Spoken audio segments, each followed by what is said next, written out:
Women representation and hip hop session. I welcome you all here to the Mecca. I've been here 15 years in the School of Communications, came out of the PhD program, and actually did my dissertation on rap with a committee who had no idea what I was talking about. The beautiful thing about Howard University is it does not matter. As long as it's excellent, you can figure the rest out. So, because I had that foundation in hip hop, I continue my hip hop studies on the faculty, and all of my research focuses on Black women and the African American community. But I have done several pieces involving women in rap, from Loving Mama, Hating on Baby Mama. Somebody listened to that one. Some thought and social media research that came from hip hop influence. I just had one published about rap women battles, and have done a lot of other things. So I'm here managing this panel because I have a little bit of experience with the subject matter. We have 5 dynamic presentations for you today, and we're just going to go in order as they are listed. We're going to let each presenter have 15 minutes, so I know it might be tough, but to save your questions to the end, because I think sometimes when you hear all the presentations and all the connections and all the dynamics, either your questions are answered or you're more intrigued at the end. So we're going to do it that way. So I'm going to invite up our first panelist, which is Rikiesha Metzger. I just asked that. And there you are. Okay. A little hand sign at 1 or 2 minutes to go. Okay, if I timed this correctly, I did mine for a 10-minute presentation, but it gives me time to ad-lib just a little bit. But I have a paper that I'm going to be reading from, and hopefully not bore you. I'll add a little bit of hip-hop lyrics in here. My name, again, is Rikiesha Metzger. I'm a student a PhD candidate at the Institute for Doctoral Studies in the Visual Arts, where we actually bring in art and philosophy together. So that's why I'm actually talking about Freud here. And I'm going to be using Freud as my basis, but then also how we can look at maybe some redeeming qualities and how we can add pedagogy to ideas and expressions of, how we use hip hop at different places, in our discussion. So again, my paper is called Respect for Women According to Sigmund Freud's Psychoanalysis and Tupac Shakur's Hip Hop Lyrics. Art is free and open for interpretation to almost everyone, no matter their background, age, religion, or ethnicity. These are just some of the social identifiers that define the parameters of certain types of art. For this discussion, I wanted to focus my attention on women's art and hip hop and how it can relate to the broader spectrum. Using Sigmund Freud's ideas behind psychoanalysis, we dig beneath the surface of a woman's outward appearance to understand that she is the very makeup of her being. Since this claim is that art can be seen as the makeup of her being, the woman becomes the very definition of a piece of work. Even Freud, in all his analytical processes, understands this, and he holds women of high value. Although he does not make this claim verbatim, we can see this evidence in his writing. This paper contends that although the woman's voice, which essentially amounts to her being, has been undervalued throughout the history of art in various forms, Freud understands the woman's voice, and albeit often unexpressed, is still of value and is treated with the same respect that he gives to his male clients. This assertion can be seen throughout his practice, but particularly in relation to his client Out of Hour, also known as Dora. The work of Tupac Shakur will help to illuminate Freud's respect for women through some of his most influential rap lyrics in reference to women.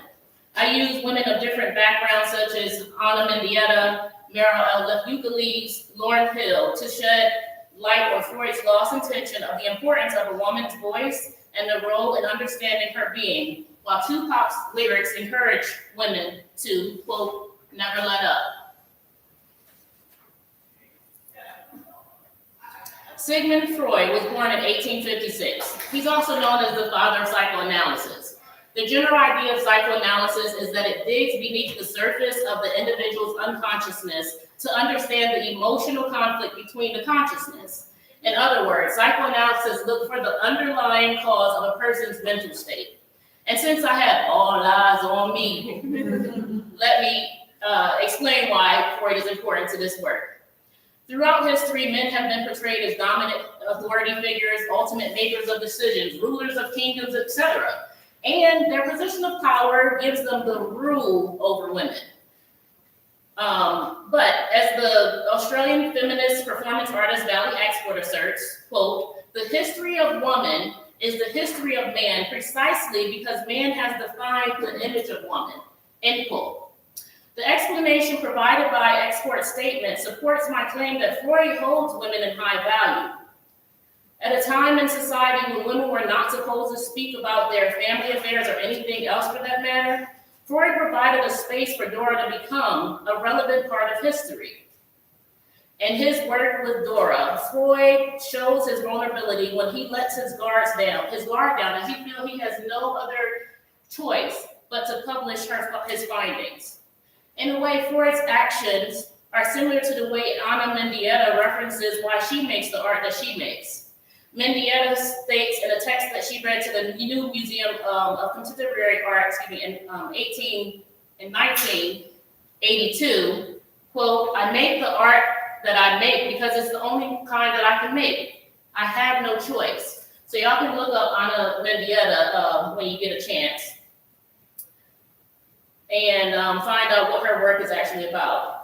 In regards to Mendieta stating that she has no choice in the art that she makes, she understands that she has the ability to raise awareness of social and political issues and to promote change through seeing the value of knowing intuitively that the art that she makes can change a person's perspective. Seemingly, this is what Freud was doing by publishing Dora's work and stating that he had no choice but to do so. Freud states, quote, it is certain that the patient would never have spoken if it had occurred to them that their admission might possibly be put to scientific uses, end quote. Despite the fact that Dora would have never consented to her story being published for scientific research, it appears that Freud found Dora's work so compelling that it spoke volumes about the value of women in society. Although it was a radical act and at the time, and certainly controversial, it seems that Freud's intentions in publishing Dora's story showed how women could define their own image through their own voice. Although advocating for women may not be Freud's most memorable attribute, advocating for women may not be Freud's most memorable attribute, however, Dora makes him think about things just a little differently. When Freud says, quote, I think that I've taken every precaution to prevent my patient from suffering any injury, Freud is telling us that he sees the delicacy of a woman and he wants to make sure that no harm is done to her character. Freud says that he gave Ida Bauer the pseudonym Dora because it was a way to protect her identity. And in this way, we can see how Freud shows Dora the same respect and consideration he gives to any of his patients. Like Freud, Tupac shows respect for women and takes precaution not to cause harm to women. In fact, he encourages them to take care of their well-being. For example, in Keep Your Head Up, Tupac starts off by saying, I give a holler to my sister on welfare, Tupac cares, if don't nobody else care. Y'all all know that though. By making this acknowledgement, Tupac wants everyone to see that he values and cares for women who tend to go unnoticed. As he continues with his song, he says, and when I tell you you ain't and don't believe him, and if you can't love him, you should leave him, because sister, you don't need him. And again, y'all know the rest of the lyrics, and I'm sure y'all will be hearing more of Tupac.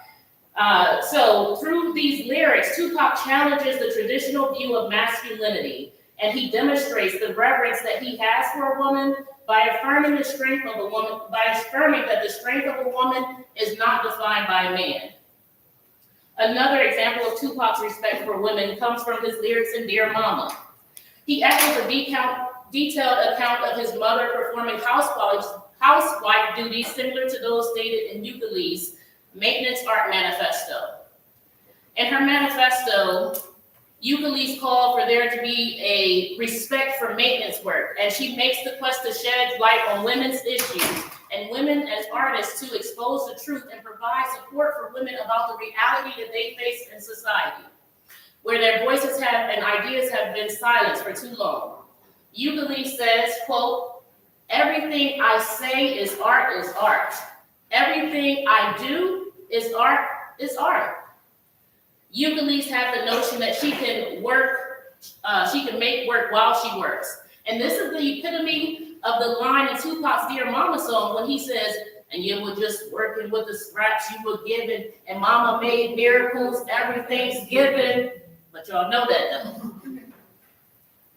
And through song, Tupac brings life to Ukulele's maintenance type work activities through artwork, through the subjectivity of his mother's cooking and performing as a housewife.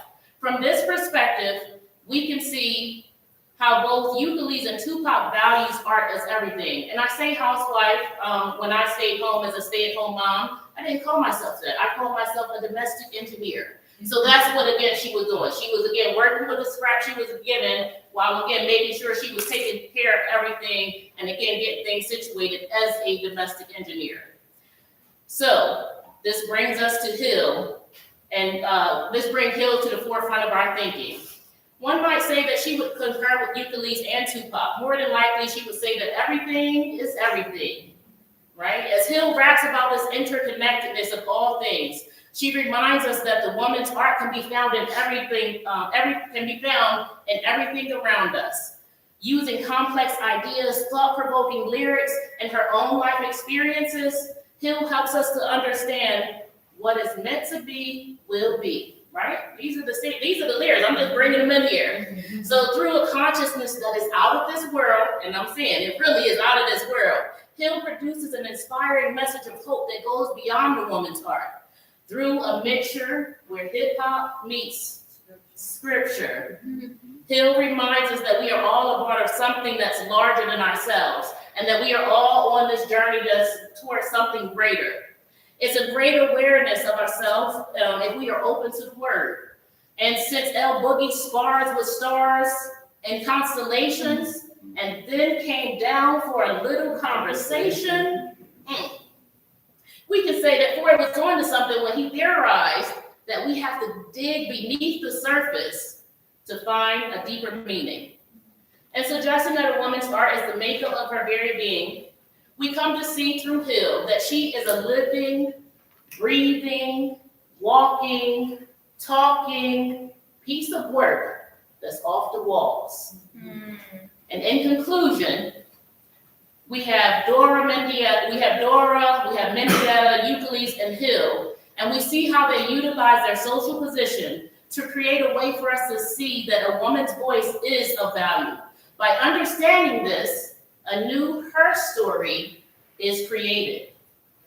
Despite how women have been undervalued throughout history, it is what a woman does that truly defines who she is, thus defining her art.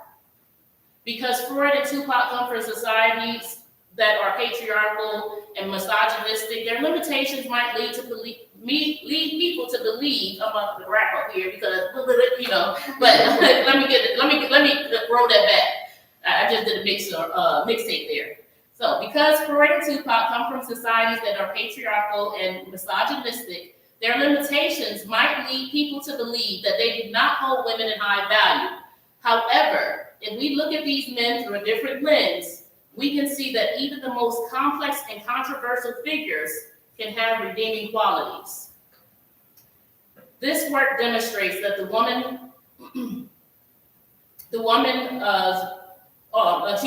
work demonstrates, looking at it like this woman, I want to say what I want to say. That's the spirit coming through. But again, this work demonstrates that the voice of a woman artist can transform an environment where the individuals feel liberated to express themselves artistically, just as I have done through this work with hip hop and psychoanalysis. Thank you.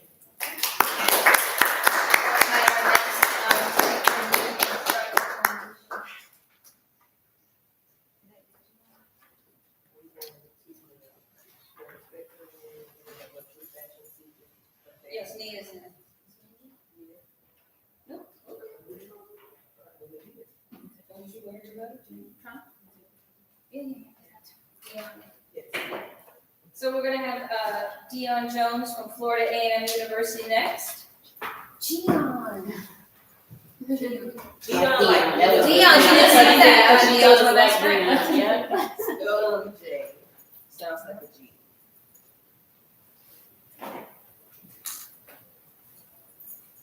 How's everyone doing? Thank you for asking. I'm doing pretty well. And if you just came in, each one of our presenters is gonna do about 10 or 15 minutes, then we're gonna hold all of our questions and hopefully have a very robust conversation one throughout them.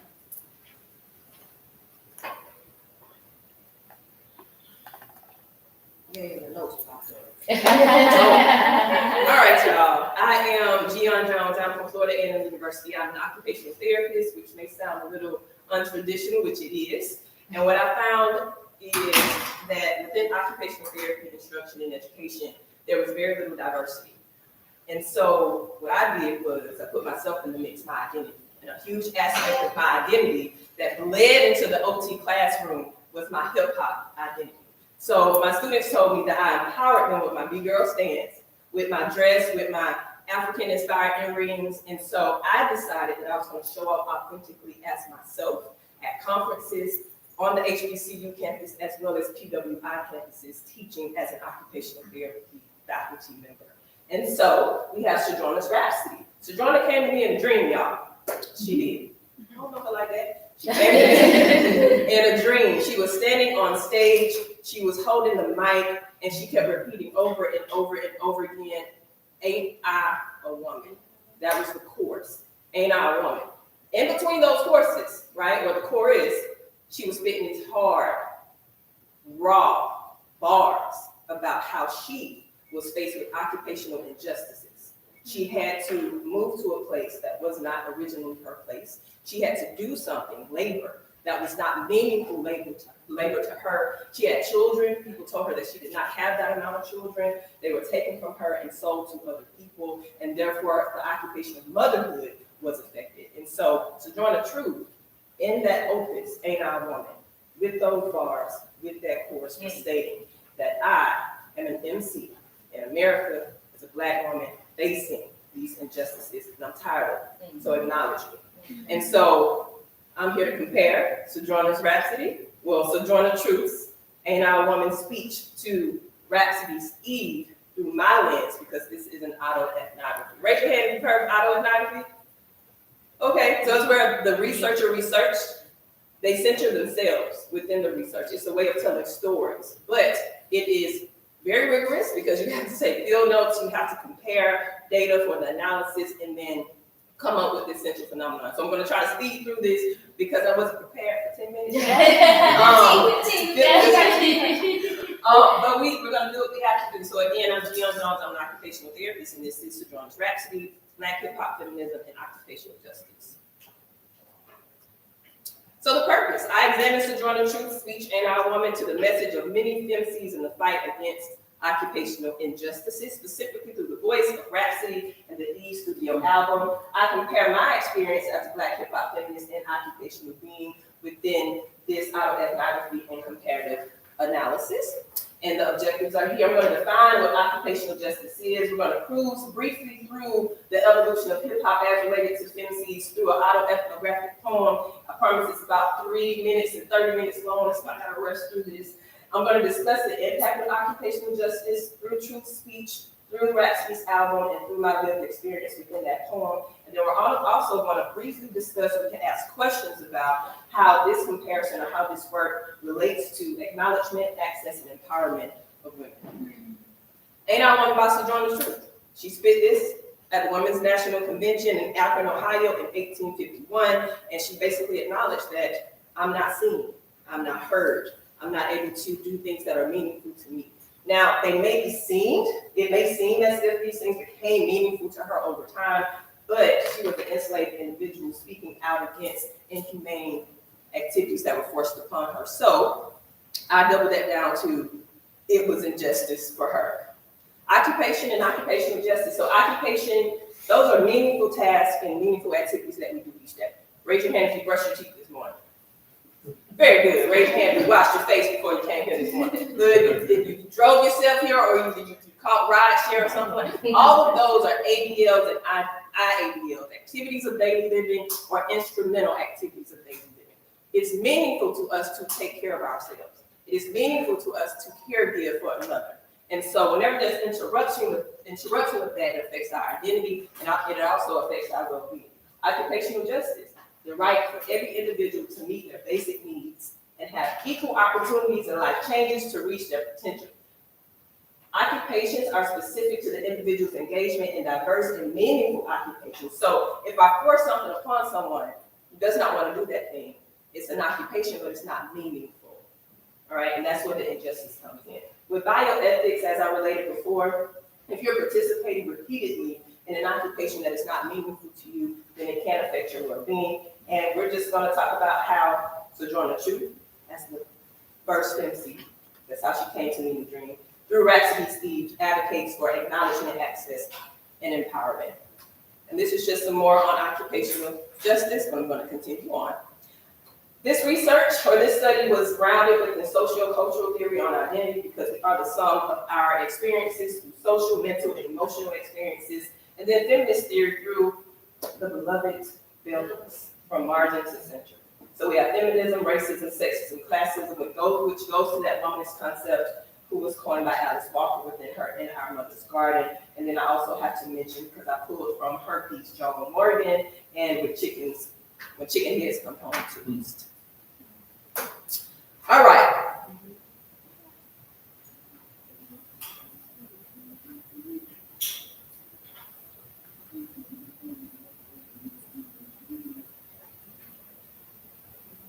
Disclaimer, there's a cuss word in this poem.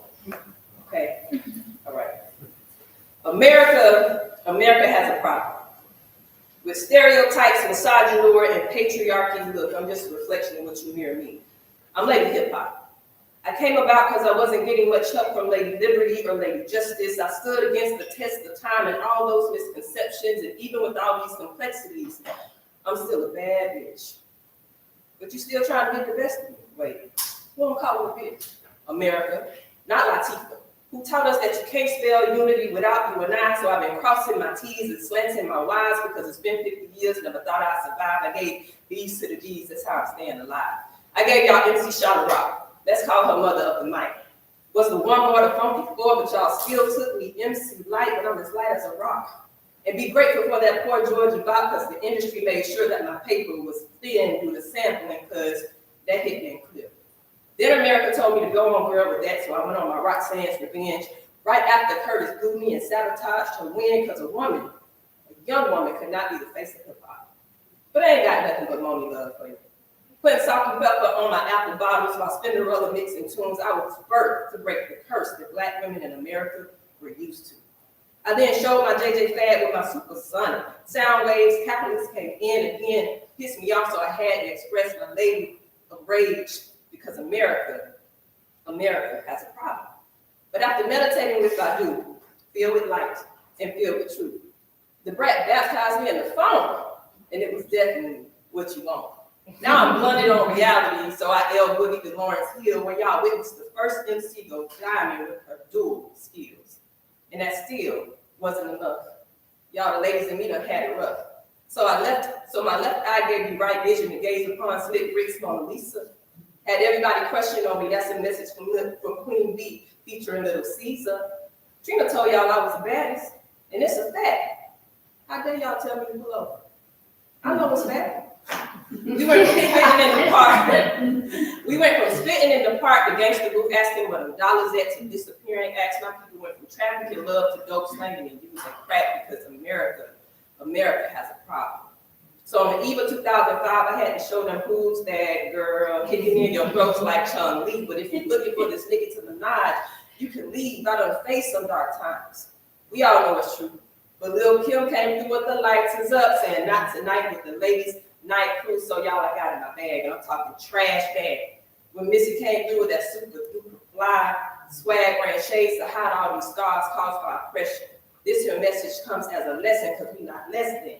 On MSNBC with Auntie Erica and Ari, she stated that I was braggadocious indeed, and Ruby Ma told y'all I was conceited. I got a reason to be. Was down with OPP, now I'm against the odds. I'm here and I'm involved because I can't stop, won't stop, even with bad boys, I'm the total package. Far from addict, I went from standing in my big girl stance to twerking. I ranged from Bahamadia all the way to City Girls, and from Foxy Brown, Rod Digger, Nonchalant, Cardi B, Lil Chat, Mia X, Ladybug, Mecca, and Megan D. I'm the Rapsody that America and the world jams to on the eve of its demise. And just like cashews, everything around me, Greene, I will rise because I'm phenomenal like Lyneia. And just like Sojourner, join me in my truth, because ain't I a woman? And since I have to ask that question, since I have to still ask that question, America has a problem.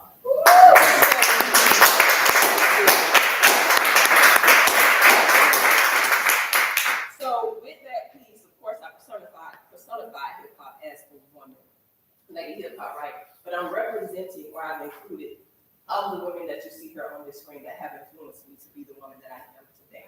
This is the reason why I've been confident to stand in front of a crowd that does not look like me, in an area that does not include my background or aspects of my identity, to show up and create safe moments and safe minutes for the students that look like me as well, right? And I'm saying safe moments and safe minutes because if we create a safe space, that space just stays still. But when we are the moment and we are the minutes, and so we can provide that space wherever we go.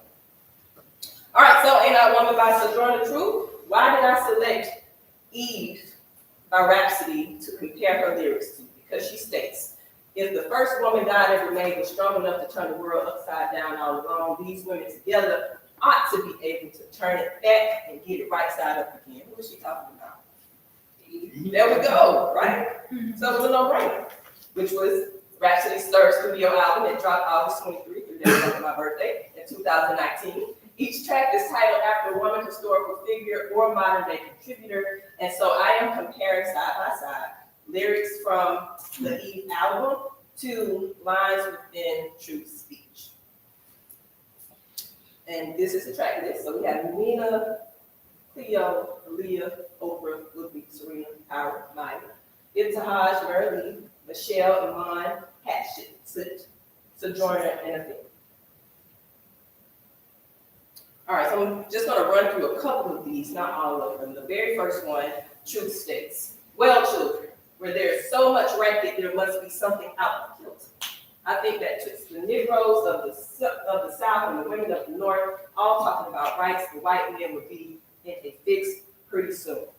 Rapsody states in Nina, Henry Louis Gates, when I caught some new estates, made room for myself, I'm in a way different mental space. So this is basically an introduction. Truth is saying, I am here, y'all are gonna listen to me. And she was bold with what she said. So was Rapsody. She's comparing herself to Henry Louis Gates. She's in a new estate. She's making space for herself, just like Sojourner Truth did.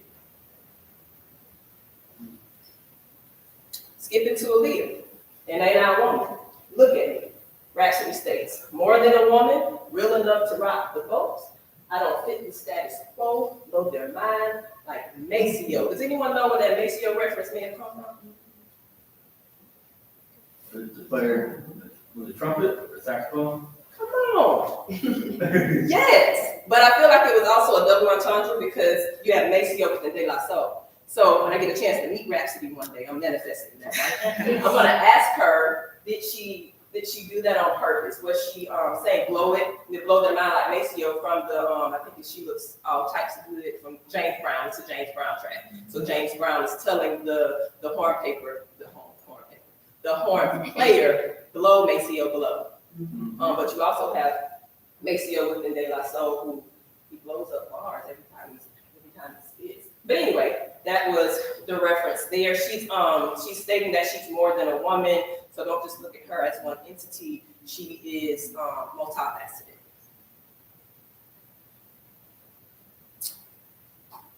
Affinity. So, truth, and they not woman. I have borne 13 children and seen most all sold out to slavery, and when I cried out with my mother's grief, none but Jesus heard me. Rapsody, rib up my rib, do you still feel us in you?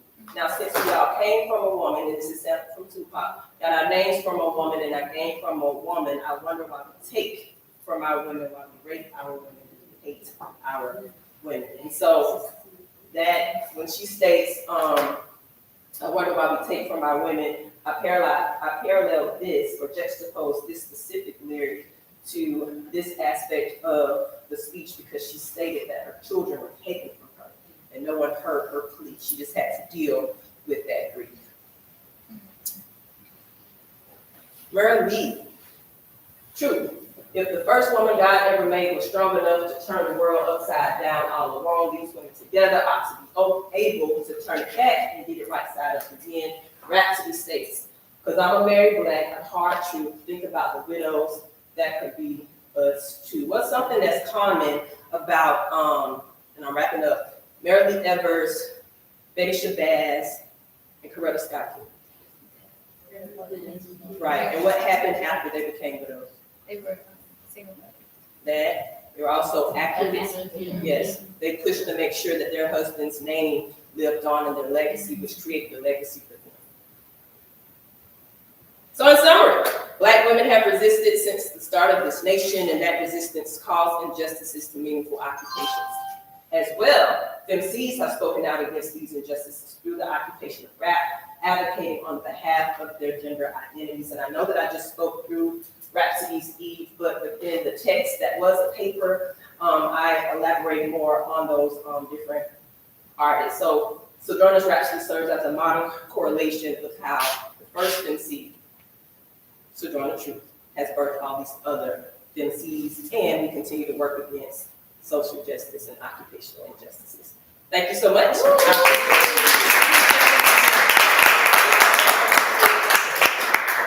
contact information, and we don't have time for this. If we do later, then I'll bring it back. So thank you so much. This paper was published somewhere. Can you tell us where to find it? Was it published somewhere? It is under review. It's been accepted with revisions, and so I'm making those revisions to resubmit. And where will it be, those? It will be in the Journal of Black Studies. Yes. Okay. Thank you. And what Jian reminded me of is, as I've been writing in this kind of feminist theory, Black feminist theory, hip hop feminist theory space, that what we have called women who rap has changed. So initially we would be calling it in our scholarship female rappers.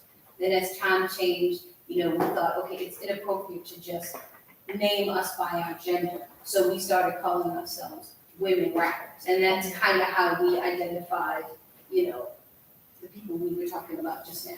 And then that has changed to femicides. So we've seen, even in scholarship in the last 15 years, that we've morphed how we've identified those who look like us and sound like us and speak up stories. So you just reminded us that there's just so much movement, even in scholarship, to identify who we are. So there you go.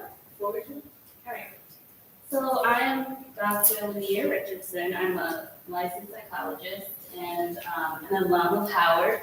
I graduated from with my PhD in counseling psychology from right up school education. So I'm happy to be back here as a doctor, feeling like, I sat in classrooms. I used to come here my first year, and it was like this, right down classroom, and I'm looking like we got technology, we got hair, we got new seats, so it is, full 360 coming back around. So today I'm going to be talking about the central role of Black mamas in hip hop, from Dear Mama to Hey Mama and beyond. And you mentioned something about where I was going, where I'm going with this. So why am I even talking about this? Because I am a mother. I'm a Black mama. I call myself a healer and a psychologist. So understanding my tagline, what is that? What does it mean for me to be a Black psychologist? And I always do this with clients and my students. I'm also a professor. I teach counseling in the master's program. also have a practice, and I work with Black women who are mothers often, and we talk about this experience of being a Black mother in this world, in America, in the United States of America. What is it like? What are our experiences? We know about the strong Black woman, and when you add kids to that mix, I don't know if any of y'all know what happens when you have kids, but your life turned upside down, right? So these are my kids. They're older now. I have an almost 5-year-old starting kindergarten and a 2-year-old. So even when I am a teacher, I love what you were saying. Like, I'm showing up in my authentic self. So coming here today, I was like, I'm gonna put some jeans on. I'm wearing my Laura Hill.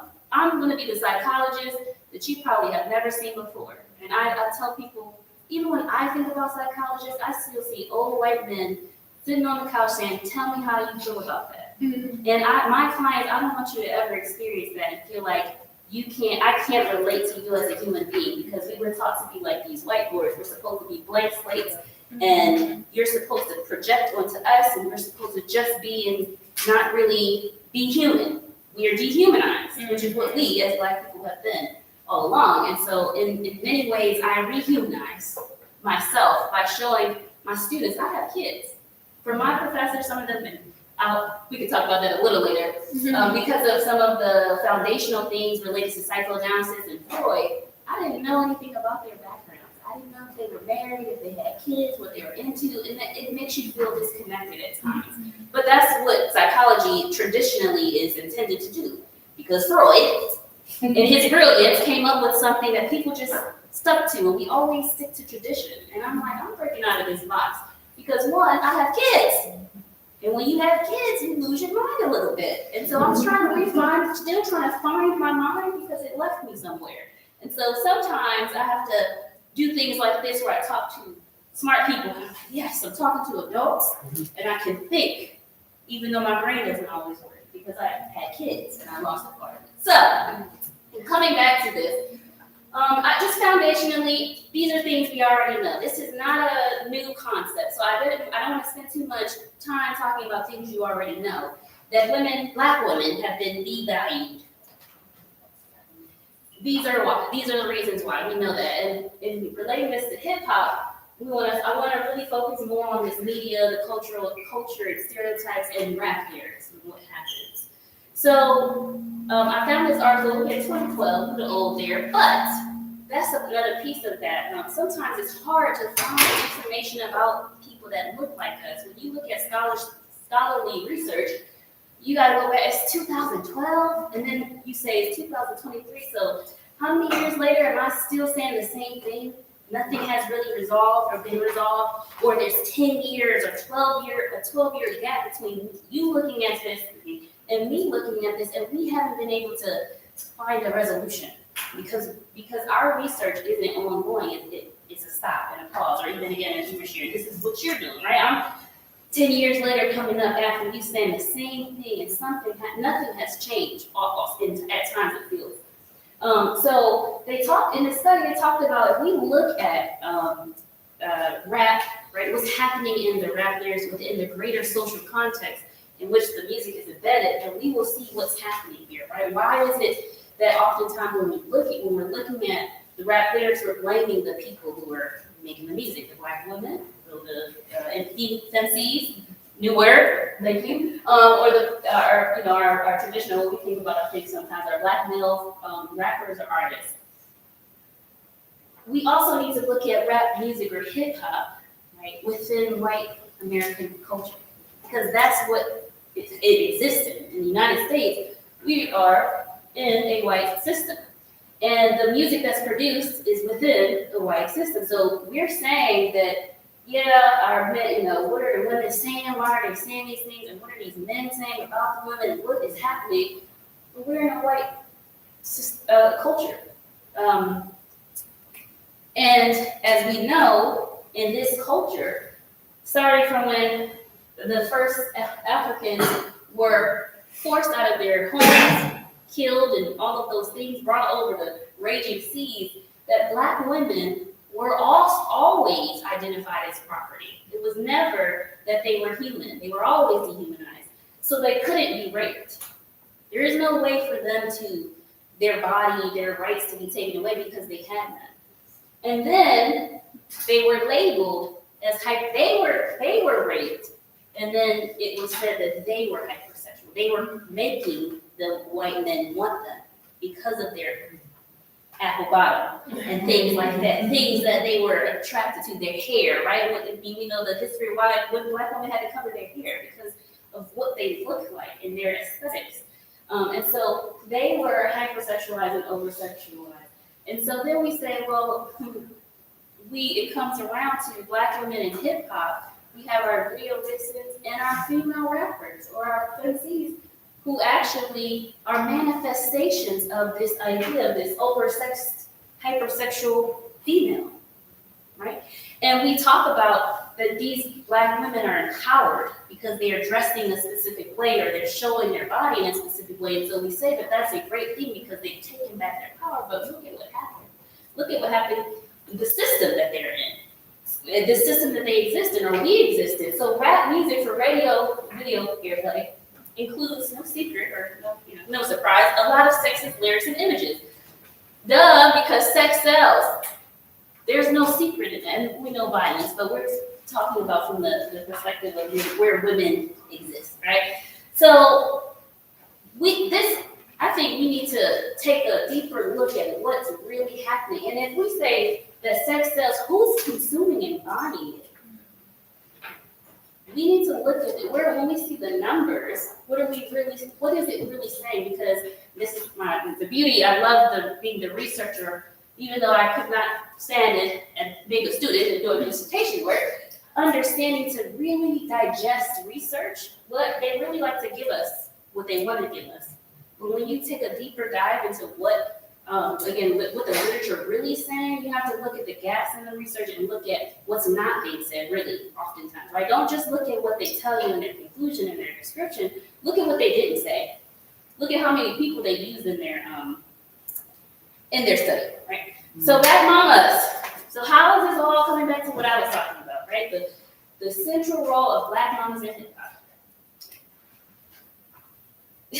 So I just have 10 seconds. If you love your mama, can I get a mama? I said, if you love your mama, can I get a mama? We got a grown man up on stage rapping about we talking about what they mom told them not to do, because that's what they go into. But if you love your mama, shout out to the mama. On stage in front of billions of people, and you talk about your mama, that's the first person that comes to mind, right? And everybody's like, yeah, I love my mom too. I just want to look at these three things. I had to make it sure. You said 10 minutes, and I was like, okay, 15 minutes. So I took some things out, but I was like, okay, so what if I could leave you with three things, right? Black church, three things you can leave with. We're gonna leave you with three things to remember: sacrifice, unconditional love, or gratitude, appreciation. They're wrapped in one. Gratitude, appreciation, and understanding. So these two men make some 2 songs. Y'all know them, right? Okay, don't let them. All right, sacrifice. And I can see you coming home after work late. You're in the kitchen trying to fix us a hot plate, and we already did this line, right? And when I was sick as a little kid, to keep me happy, there's no limit to things you do. Man, the things I'll do for my kids. Think about it. You fixed me up something that was good for my soul, famous homemade chicken soup. Can I have another bowl? Did they both talk about when they were sick what their mom did for them? The sacrifice. So this is Hey Mama, from Kanye. So this before Kanye. Before the Kanye, the new folks know. This is Kanye we know, right? Oh, wow, and all that early Kanye. But I could talk about that as a psychologist too, to think about what happened, right, for him. So there's also this unconditional love. Because when I was low, he was there for me. You never left me alone, just cared for me. Think about how your mom like the Tupac. You gotta go back and listen. If you haven't listened to it with that lens, just re-listen to the words of the song, right? And Hey Mama, I don't know the song. I don't know the song Hey Mama as much as I do Dear Mama. If you can't tell, I mean the feel. I love you for that. My mommy can't see, but you supported me. Told me that's what she told him to go to college. So I put in mixed lyrics because throughout the songs, it doesn't go from there's not a linear song, right? They talk about their existence in different spaces where they were calling things their mom did for them. So it doesn't go in order. So I did kind of skip around. And then lastly, this is what the rappers, the men, the artists themselves are saying, right? They're showing some gratitude and appreciation. And there's no way I can pay you back, but the plan is to show you that I understand. You are appreciated, right? I mean, Mom, come on now. I know what you did for me. And then, hey, Mom, you do say something. I feel like it's things I gotta do, things I gotta get, things I gotta do just to prove you was getting through to me. Because he wanted to let his mom know, man, I heard all you said. I knew I was doing wrong. But I gotta do something to show that you were getting through to me. And he said, and I appreciate what you allowed for me. And I just want you to be proud of me. Hey, Mama.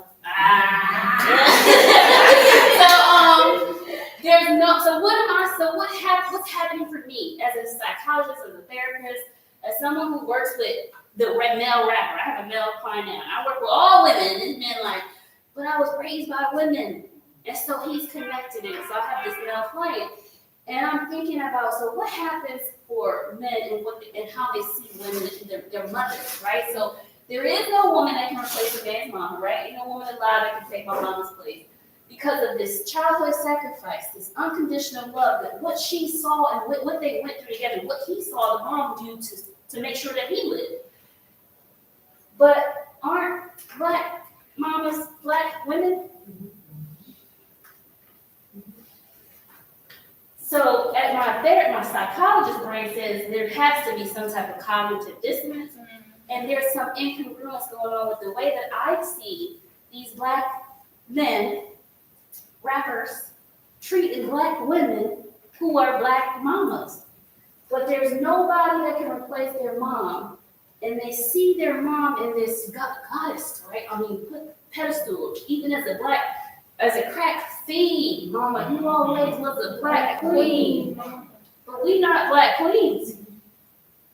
So what can we do in our communities where both black women and men feel safe, protected, and valued? Because if you provide unconditional love, then I'm going to feel safe, protected, and valued, and I'm going to honor that and honor you and keep you uplifted. And so how do we uplift each other? That's where I'm leaving with. Like, what are we doing? What's happening for us? How do we do this? Because I want to see a man feel like this for a woman that has his kids the way he feels about his mom. This connection, the feeling.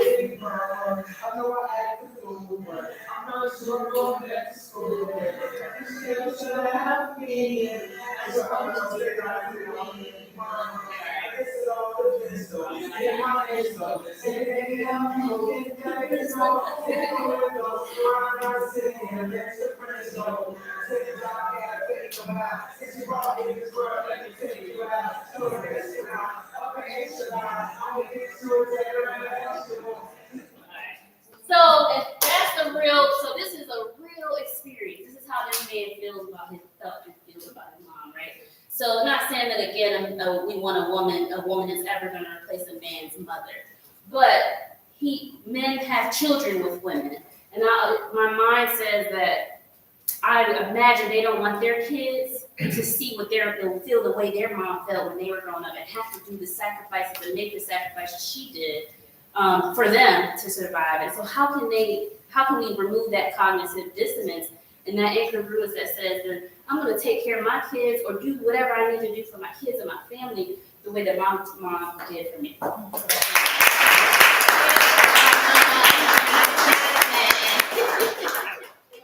Geneva up, but I just want to make sure that we're not going over Nia Allen. Did you come in? Oh, no, just let me make sure.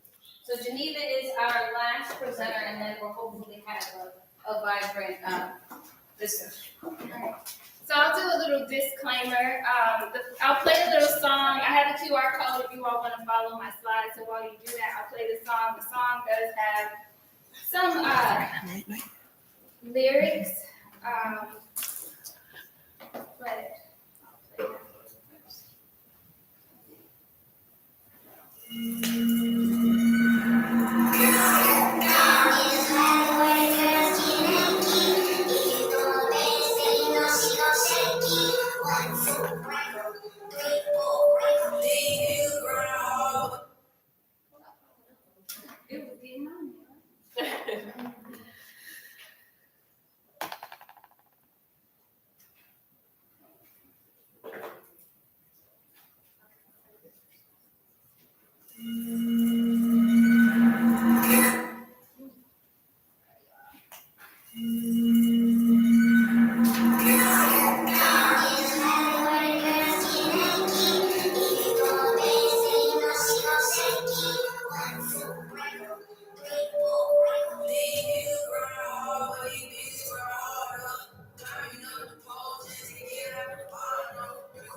welcome to the Pynk. I'll tell you a little bit about where you are in a minute, but today I'll focus on I'll talk to you about our work surrounding P-Valley, edutainment, peeling back the layers on alternative spirituality and public health practices in the STAR series P-Valley. So to tell you a little bit about me, I am Geneva Greene. I'm a third-year PhD student here at Howard University, studying communication, culture, and media studies.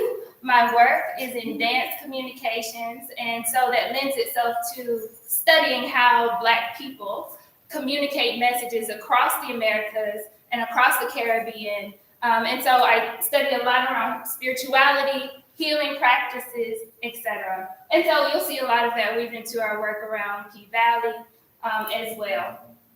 Pynk Proverbs, this is our team. I did not do this alone, so this was a joint paper.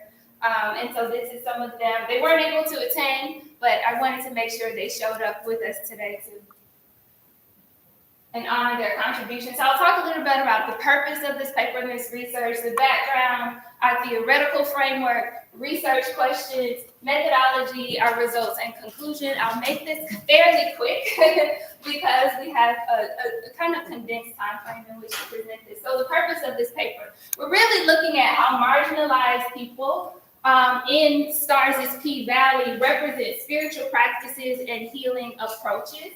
We're especially looking at Southern women and queer players, especially transgender women, as it relates to P-Valley. How many of you have seen P-Valley? Are familiar with P-Valley? Okay, so that's good awareness. I'll give you some background and context as I move along. We're also looking at, so the intent of this paper is to analyze or understand how edutainment, which is this intersection of education and entertainment, how it can inform public health interventions moving forward, and just understanding the diversity of religious practices amongst African Americans. So a little bit about the Pynk, or P-Valley. So P-Valley premiered on STARS in 2020. It's a show that chronicles the intersecting lives of several characters tied to the Pynk. It's a strip club in Chucalissa, Mississippi.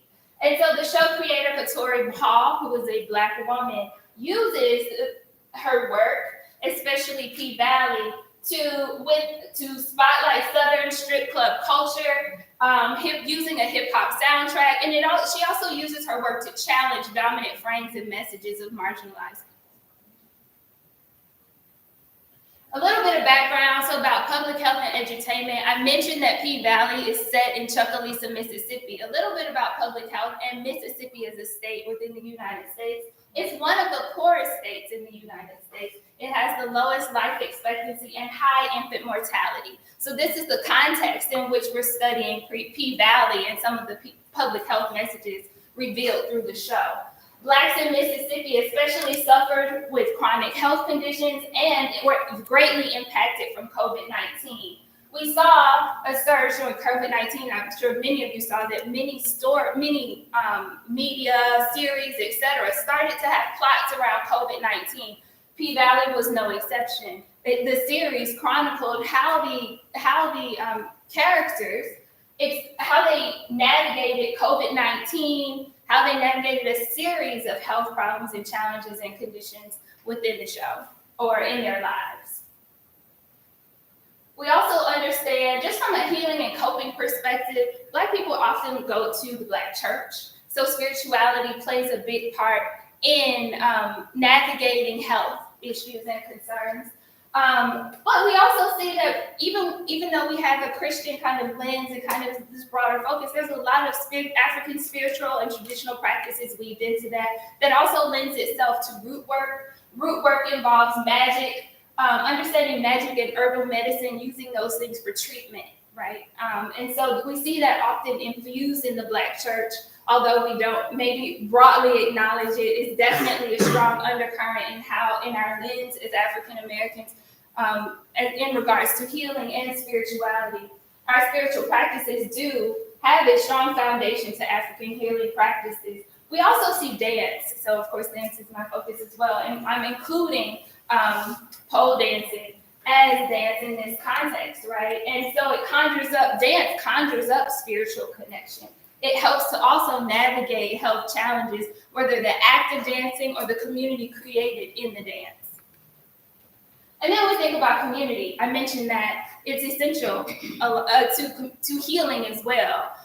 When we come together, community can affirm our identities. It also promotes and provides support for us to endure certain challenges we may be facing in life. And we find community in a lot of different places. It can be church, it can be school, it can be a lot of different places, but those communities are essential to our healing and affirming our identities. So the theoretical framework, we use a hip hop feminist lens, especially Southern hip hop feminism. I think I mentioned in my introduction, but I'll mention again, I am originally from Atlanta, Georgia. And so I did not know until I left home that strip clubs were not a common experience in a lot of places. I grew up just beyond the footsteps of Morehouse and Spelman. And so I was dropped off and picked up in front of a strip club and saw several on my way to school every day and did not know that was not natural. I mean, not usual. I won't say natural, but it was not usual. So it was very much a part of my experience, which is why I was so excited to see P-Valley and see this kind of experience within America, especially Southern experience and Southern hip hop represented on the screen. We also look at this from a representation perspective. So this is a Stuart Hall theory where we understand how messages are constructed to challenge dominant narratives or dominant representations of the group. And that's especially how Katori Hall centers her work, challenging those dominant messages and ideas.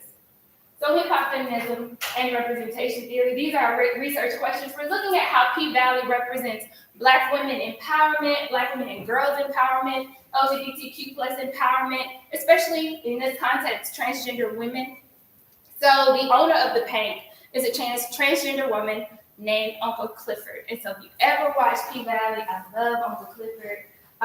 She's been recognized by NAACP, just great, brilliant work by that character. We also seek to understand how anti-respectability politics are demonstrated in the show, how sexual agency is portrayed, and how marginalized groups navigate public health crises. So our methodology, we use a critical textual analysis approach. So we explored the 10 episodes of season 2. The reason we chose season 2 is because it kicks off with the characters experiencing COVID-19 and the pandemic. They come up with this brilliant idea to create a car wash called Pussyland.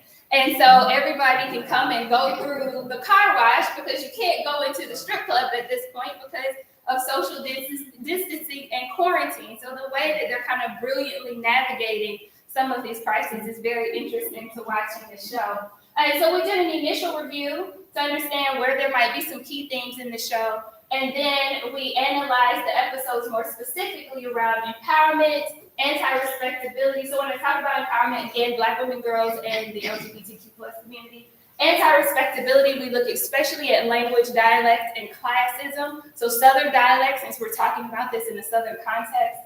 Sexual agency, so sexual liberation, enterprise. And again, a lot of those three are especially aligned with hip hop feminism. And then we're looking at public health crisis navigation. So how are the characters coping? How are they attempting to heal themselves and the community? The results, so from an empowerment perspective, we saw this repetitive theme of family.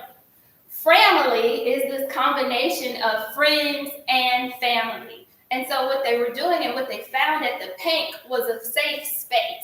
It was a chosen community that allowed them to feel safe and feel free to be themselves. And so not only were they finding that in the Pynk, but P-Valley challenges the ideas around gangs.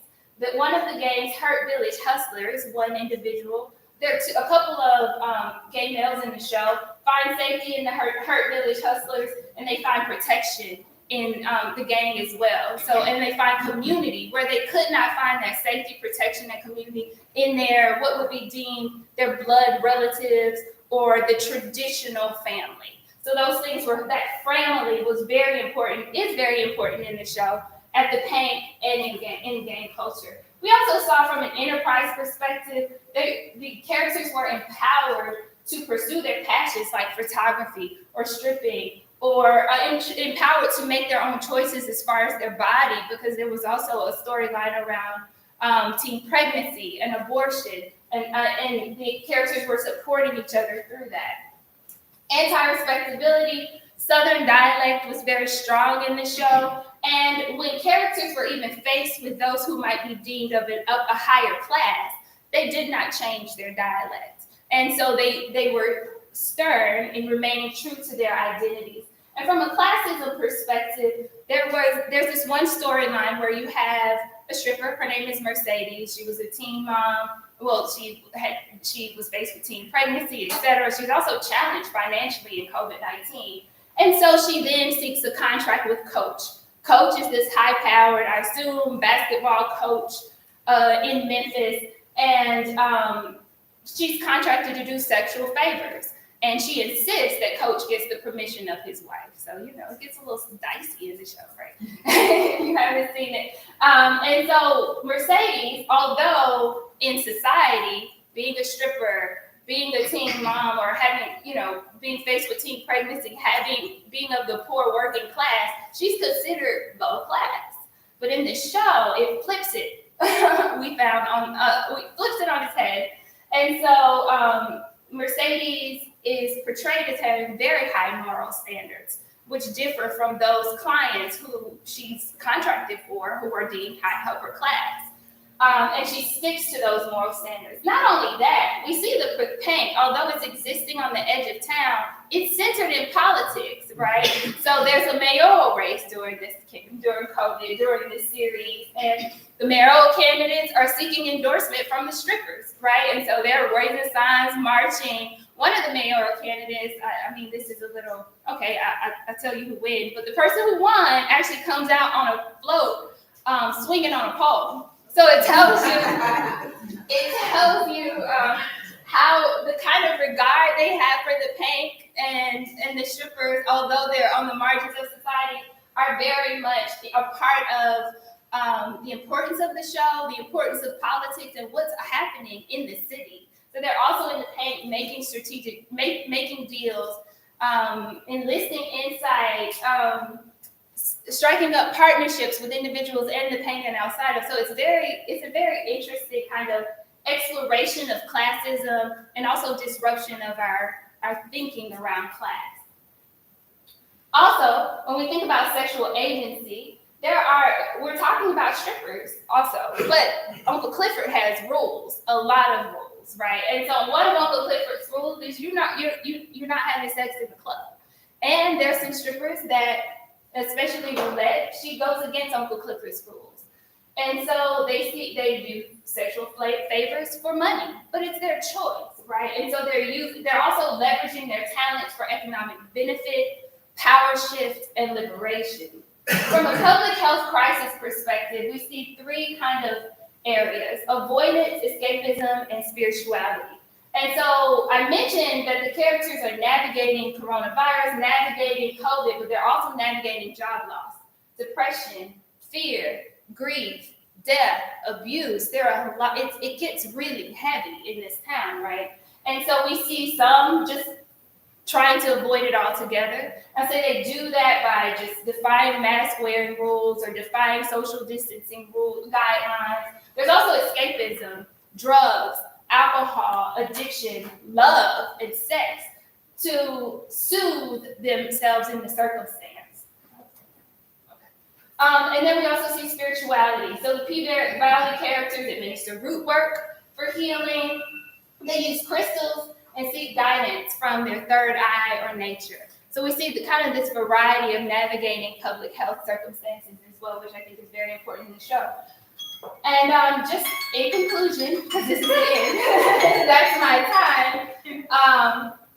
P-Valley is a form of edutainment that allows us to understand messages around public health, especially in the African American community, how individuals may be approaching healing and coping. This information can be used in designing public health intervention approaches.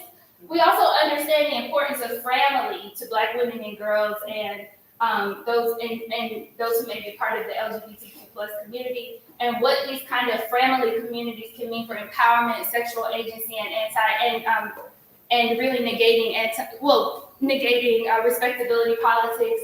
For future, we do think that there's opportunity to explore colorism, which was a huge theme in the show. Also, seeking to understand the audience's interpretation of the messages that were relayed in the show as well. So with that, thank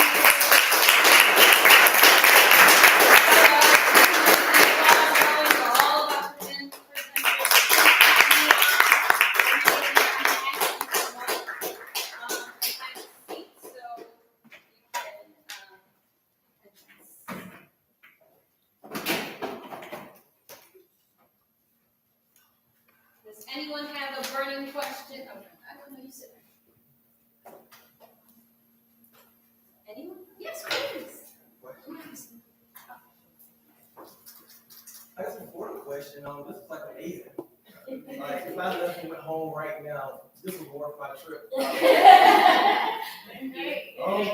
I guess my question is for Dr. Richardson, because I felt like he was calling me out with black men, right, particularly hip hop, really lovely mamas, but that love doesn't really translate into the women we're romantic, well, for just the women we engage on a day-to-day basis. And so, in part, I guess my question is going to be thinking about that dissonance, that incongruence you was thinking about, where I was thinking about, can this love black men in particular have their mamas, can that function as like this type of benevolent sexism, to where like the strong black women trope, right, justifies extra labor being put on black women. And so I'm thinking about, can this ideal, like, putting black mothers up on this high pedestal, right, kind of not dehumanizes, but making them have to be imagined as like superhuman. And then we're only really gonna value when we're superhuman, and then it doesn't really translate. So yes, I guess my question is thinking about, that dissonance that you were mentioning. Yeah, that's a wonderful question. I've been having these conversations. So I'm married, I have a husband, I have brothers, I have a dad. And I'm actually working on a paper for that. And you know what has come up is, like, but black women, like, your mom was there for you. You know, like, you will always hold up your mom. And so there's like this, like, what women aren't gonna sacrifice or hold you down no matter what, because it's some things you do that if you do the wrong thing, then I ain't with it, right? So we were talking about that, and so we're like, but women do this too. And so I think what happens is there's that cross piece, like, women are seeing the wrong that the black men are doing, and black men are seeing the wrong that black women do, because we can't talk about there are also black mamas, black baby mamas, right? That's what we talk about. That maybe some black men really do want to uphold their woman, uphold their children, and it's a dissonance on that end too. So I do think that in terms of your question, I like that perspective, because I think it's even as a crack queen,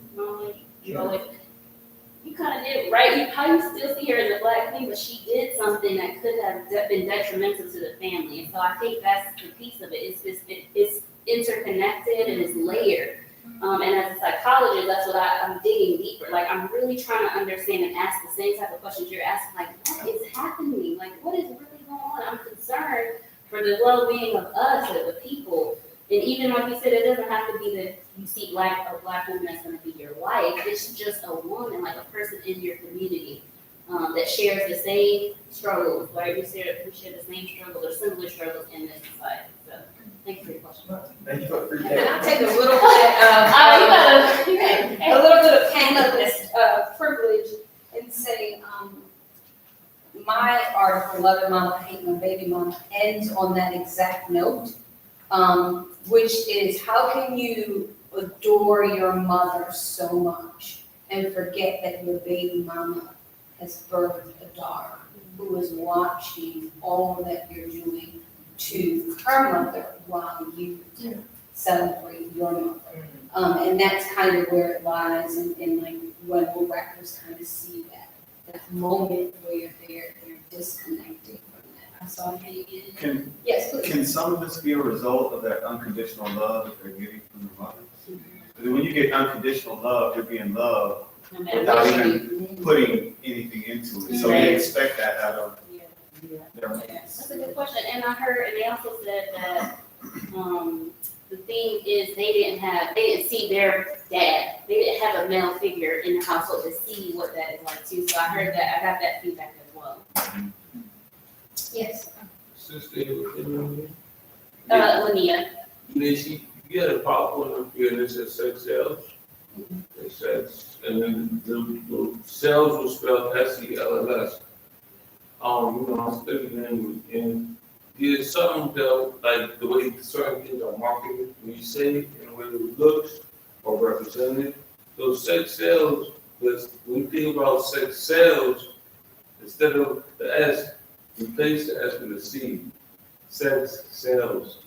So this is think about that undertone, and I mean, it just clicked with me because also too, when like let's say a company like Coca-Cola, when they market a product, we just see like a bottle, but there's a small science behind the shape of the bottle. The shape is if you really examine the bottle itself, it's in the shape of like a human body.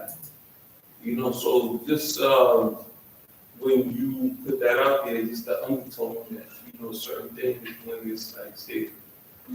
So put it out there. Thank you. In the back of the pink.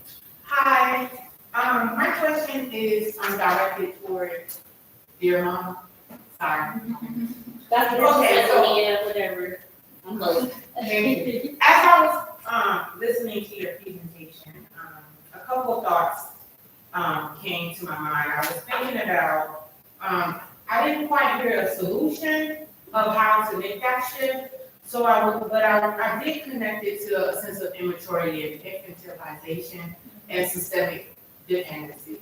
And I was thinking that behavior with the mom exists, and it doesn't exist when it comes to women outside of mothering because of that, because of systemic dependency, because of when women are viewed in a light of like a beneficial sense. And I wanted to know, how do you feel about that? Like what role do you think that plays in this whole ordeal?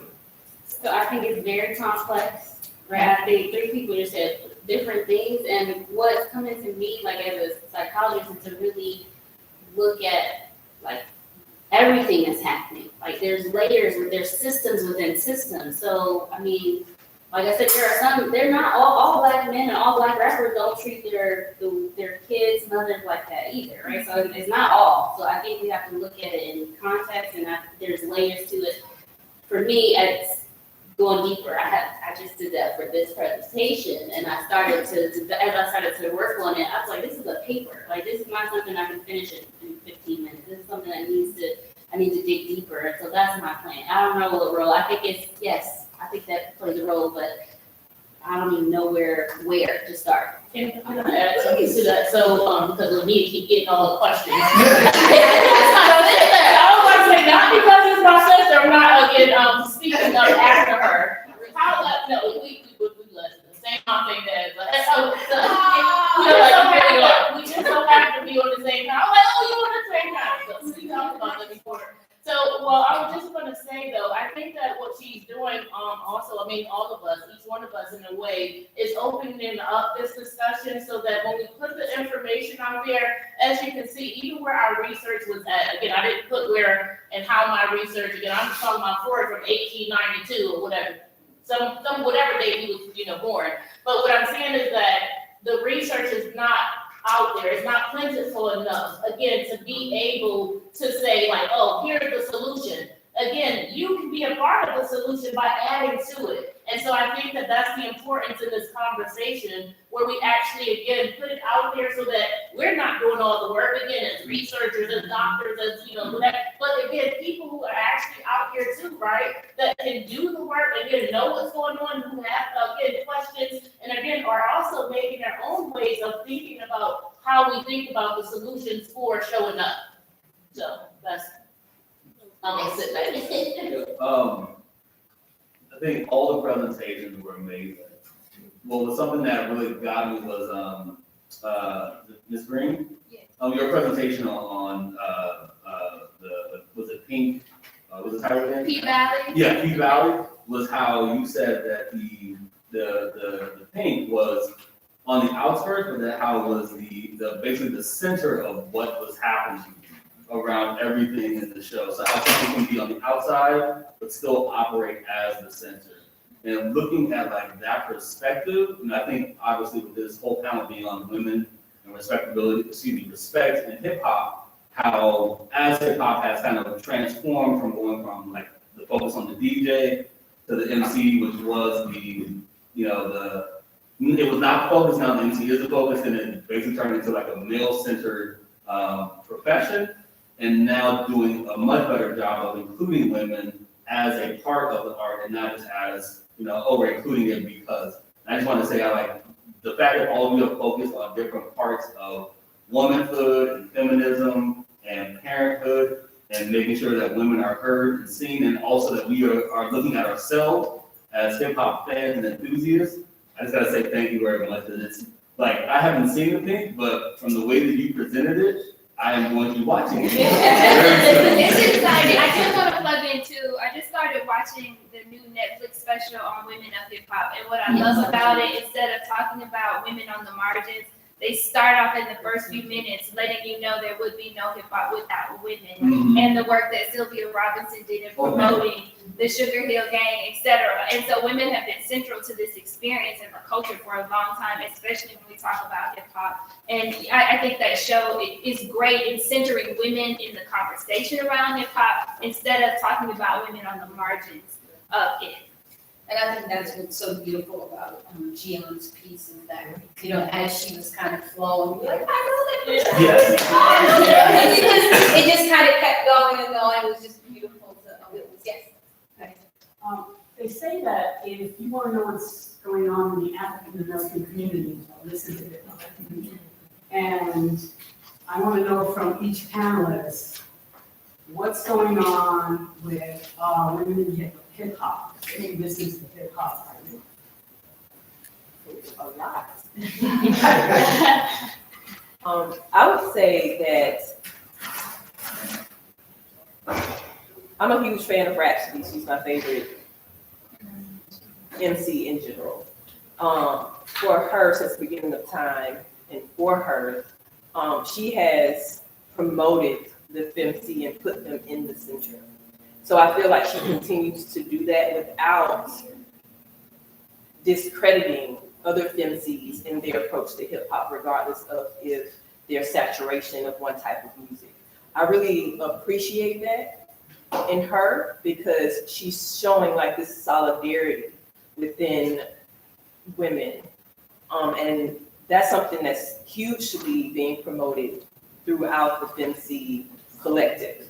So I just wanted to shout out Rapsody for that. I feel like that's something that she's doing, but it's also helping to encourage other women, regardless of what genre of hip hop they represent. I think I'll just take a little bit of a different approach. So one of the people I really enjoy right now is Megan Thee Stallion, and I was just listening to Give Me Curse this morning, and something that's top of mind for me is not just her music and the empowerment that she has through it, but what's going on with her life, and this thing with Tory Lanez and this conversation I'm paying close attention to. And I think it lends itself to this conversation you all were having about devaluing Black women versus the regard for the mother. And, Tory was convicted of shooting her, right? And then was just sentenced this week. And so how are we listening to Black women? How are we acknowledging maybe the distressing experiences that they are encountering and supporting them in that, and the justice that we also too need when things are happening to our detriment? And so I think that's something that's going on, and I think that's a conversation we need to dig into a little bit more and understand why there's a disregard for holding someone accountable for violence against a Black woman. That's a great question. And in doing this presentation, I found myself going back to the old school. I don't look as old as I am probably, but also I have older siblings. So the type of music that I listen to is the 80s, 90s, and stuff like that, right? So as I think about it, the thing for me though is part of it is really like I was saying about being like how I am as a psychologist. Like I used to want to be like I don't know how to be me and be a psychologist, because a psychologist in some ways is like there's like once you know, it's like Pandora's box. Once you know, once you take the pill, right, the needle and all that, you can't go back. You never go back to what you didn't know before. And so it's hard for me sometimes to listen to certain songs and music, knowing what I know. Like, what are they saying? Like, yeah, like, how can I listen to this? I can't do this. I can't sit here and be like, yeah, oh, dang, that's crazy, right? Or it'd be like kind of like the thing with Kiki, right? You a mom now, it's like that. There is some of that level of, dang, and what am I saying? Like, what do I represent as a woman, as a mother, and what do I want for my kids? And so I struggle between that, because then I still listen to Tupac and some of the stuff he was saying. So I do not listen to rap like I used to. I'll say that now. I don't really listen to a lot of music. I usually try to listen to stuff that feeds my soul and makes me feel good. It makes me feel like I'm Black and I'm proud and I love it, like the way that I think that hip hop originated. And so I feel like that's what I'm drawn to. And so, I mean, like, I don't know, J. Cole, maybe, right? There's a few people that still kind of make you feel that, but I feel like I'm into that. Like, I want something that feeds my spirit and my soul and makes me feel uplifted. I haven't listened to music lately. Maybe I'll know some new artists that got that. So I think, and I'm gonna maybe bring in some of these elements that were up here, because again, our whole conversation has been a flow. I'll say that for me, Lauryn Hill in her verse with Nas kind of brings this idea of what women are doing now, where she says, all my time has been focused on my freedom now. Why would I join them when I know that I can beat them now? They put their words on me and they can eat them now. That's probably why they keep on telling me I'm needed now.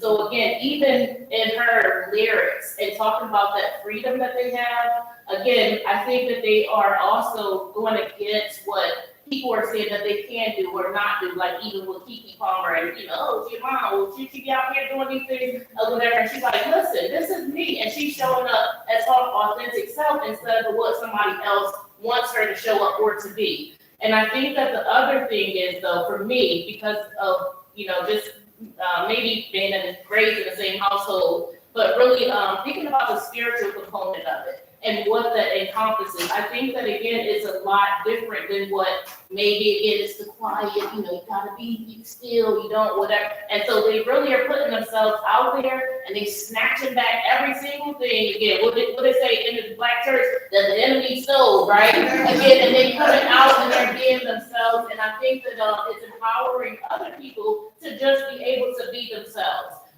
So again, it's also taken on, for me, judgment of people who might look or think different, or again, all of those things, right? Because we already, even as Black women, have been put in boxes too. And like Lauryn Hill said, I get out. Like, I want to get out of, I know I keep referencing her because again, they tried to, again, when she came out with MTV Unplugged, they didn't understand the spiritual transformation she was going through. So again, then they said, she crazy, and she crazy in the range, you can't figure out like she insane. That was Jay-Z, but he took that again when he was, they saying I'm crazy in the range now, right? But anyway, seeing all of that is the freedom. And I think that that's what we can maybe look at and again, bring into the forefront of our thinking when we're thinking about how these women are representing themselves authentically. I'm going to take one last question just to give anybody here a moment to come up and say something to the panelists first. We were getting information. Yes, last question. Absolutely. I want to thank all you ladies for your amazing focus and dedication to this. I wanted to say that it's absolutely amazing that you speak about topics like this. My main question is, and I'll be real quick with this. I grew up during a time in hip hop where I kind of saw the transition. Sorry about that. I kind of saw the transition from like 88, 89, 90, 91. Now, when you're talking about the transition from, say, like a Public Enemy or Poor Righteous Teachers to a Snoop Dogg and a Dr. Dre, and that's a pretty big transition. When you're talking about uplifting your community all the way down to a man saying that, and I would have to repeat myself or repeat what Snoop and them was saying back then.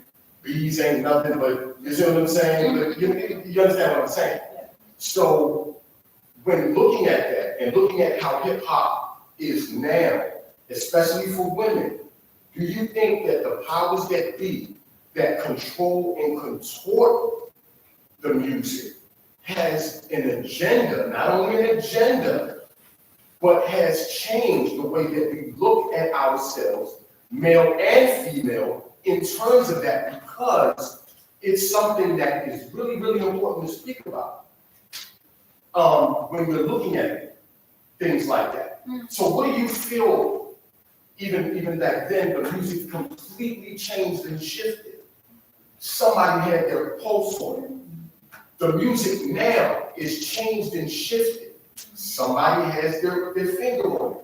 Many of those female MCs that you talk about, except for Rapsody and Lauryn Hill, men write their lyrics.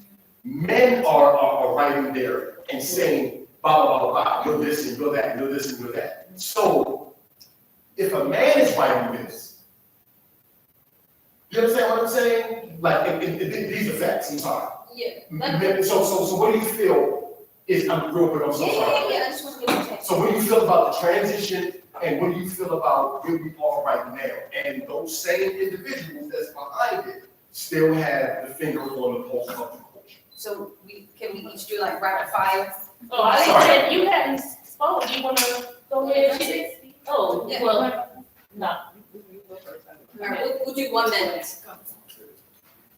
Well, I mean, it was a packed question. I know, that's why I was trying to break it down. Yeah, so again, I would, I mean, I disagree with you, what you're saying, because you actually made a lot of statements, and now I forgot what your question was.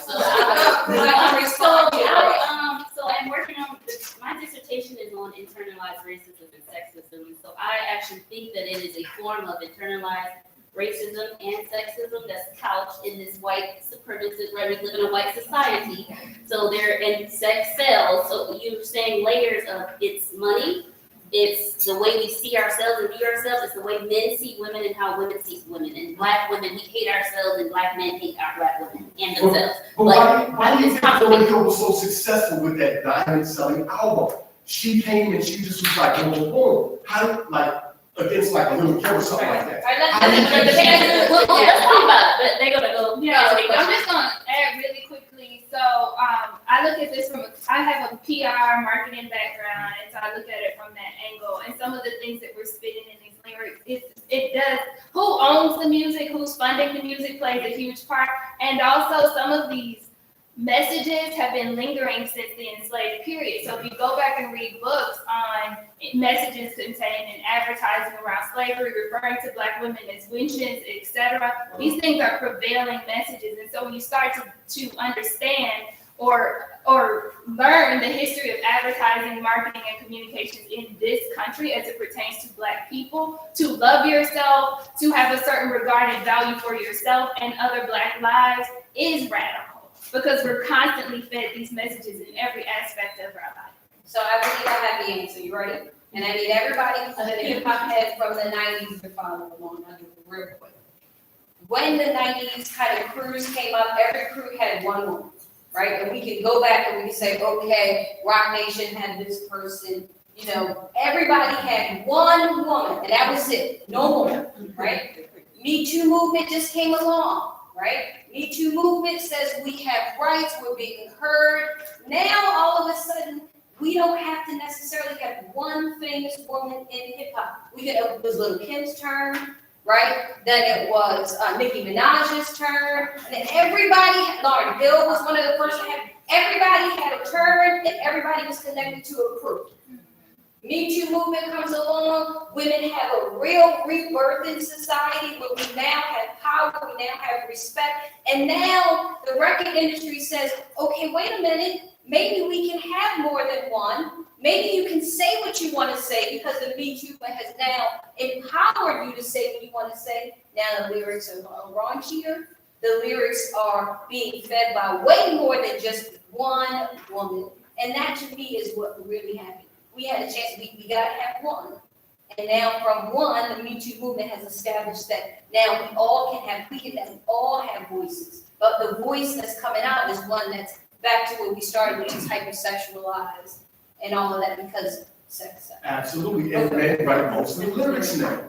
It's the truth. Most of the lyrics, for many of them, not all of them. I'm sorry. No, you're okay. I just wanted to answer your question as best as I could really quickly. So when you mentioned where hip hop started, it was about the culture, right? And so if we're talking about African pride and being proud of who I am, that is the culture of that area. And so that is what's presented within the music. When we go all the way to the West Coast, if we are surrounded by gang culture and pimp culture, not saying that wasn't on the East Coast in New York, then that is what's going to be represented in the music. And so that's the difference between what the Poor Righteous Teachers and KRS-One and all of them were talking about in comparison to say Snoop Dogg and what have you.